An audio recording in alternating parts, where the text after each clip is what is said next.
नमस्कार। विधानसभा चुनाव के ऊपर हमारा खास कार्यक्रम पंजाब इलेक्शन 2022 देख रहे सभी दर्शकों का मैं धर्मेंद्र संधू स्वागत करता हूं।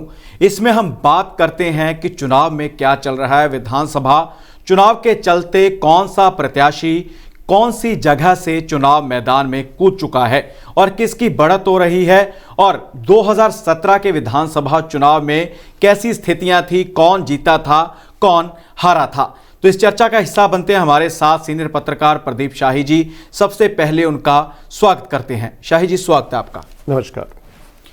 शाही जी, बात की जाए 2022 के विधानसभा चुनाव की तो नामांकन पत्र भरने की प्रक्रिया खत्म हो चुकी है और साथ ही नामांकन पत्र वापस लेने का सिलसिला भी चला, वो भी समाप्त हो चुका है। तो इसी के चलते आपसे जानना चाहेंगे कि इस बार कितने प्रत्याशी जो है वो चुनाव मैदान में है और कितने लोगों की जो है नामांकन पत्र वापस लिए गए हैं। जी संधू साहब, 2022 में 117 विधानसभा सीटों के लिए कुल 2263 नामांकन दाखिल किए गए थे, जिनमें से 1514 एक्सेप्ट किए गए और जबकि 598 रिजेक्ट कर दिए गए। इनमें से 151 लोगों ने यानी कि उम्मीदवारों ने अपना नामांकन वापस ले लिया।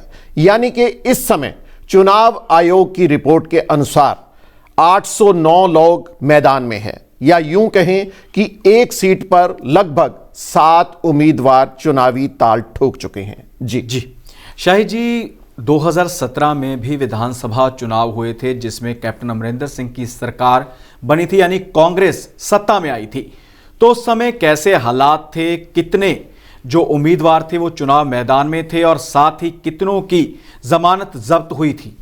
जी संधू साहब, 2017 की बात करें तो चुनाव आयोग की रिपोर्ट के अनुसार 2017 में 1127 उम्मीदवारों ने अपना नामांकन दाखिल किया था और ये फाइनल लिस्ट है जी। जबकि 790 लोगों की जमानत जब्त हो गई थी जी। मात्र 337 लोग ही अपनी जमानत बचा सके थे, या यूं कहें कि 9 कैंडिडेट हर सीट पर अपनी ताल ठोक रहे थे। जी शाही जी, लोकतंत्र है, लोकतंत्र में सभी को अपना नेता चुनने का अधिकार है। इसी के चलते 5 साल बाद विधानसभा चुनाव करवाए जाते हैं और साथ ही जो एक बैलेट पेपर से वोटिंग होती थी, उसके अलावा जो वोटिंग मशीन है ईवीएम, उससे भी वोटिंग का चलन है।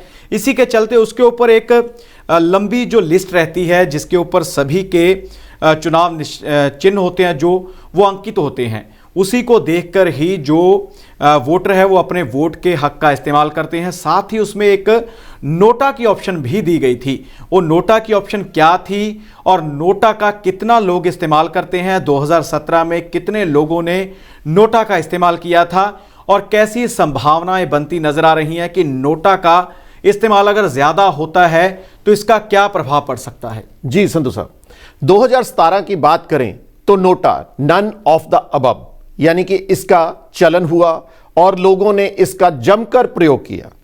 इसका कारण, मुख्य कारण यह भी माना जा सकता है कि लोग अपने उम्मीदवारों से संतुष्ट नहीं हैं, उनका विरोध कर रहे हैं वोट ना डालकर, वो भी नोटा के जरिए जी।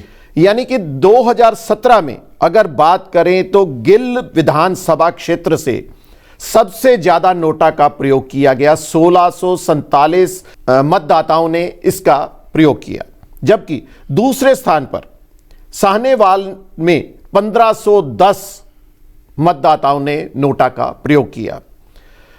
अगर खास बात चर्चा में लाई जाए तो 2017 में 1,08,486 लोगों ने नोटा का उपयोग कर अपने उम्मीदवारों का विरोध जताया था। जी तो इस बार भी लोग विरोध करते नजर आ रहे हैं। जहां भी जो बड़े प्रत्याशी हैं वो जाते हैं, उनको विरोध का सामना करना पड़ता है। लोग सवाल पूछते हैं कि 5 साल के कार्यकाल में सरकार है उसने क्या किया, या फिर जो आगे आने वाले संभावी उनके नेता हैं वो उनके लिए क्या करेंगे, कौन सा उनका चोन मनोरथ पत्र है। इसके ऊपर सवाल करने शुरू कर दिए हैं लोगों ने। अब भी देखना होगा कि 2022 के विधानसभा चुनाव में किसकी सरकार बनती है। शाही जी, आप कार्यक्रम का हिस्सा बने, आपका बहुत बहुत धन्यवाद। नमस्कार। सो दर्शकों, इसी कार्यक्रम में पंजाब इलेक्शन 2022 में कल और मुद्दे लेकर फिर हाजिर होंगे। फिलहाल इजाजत दीजिए, धन्यवाद।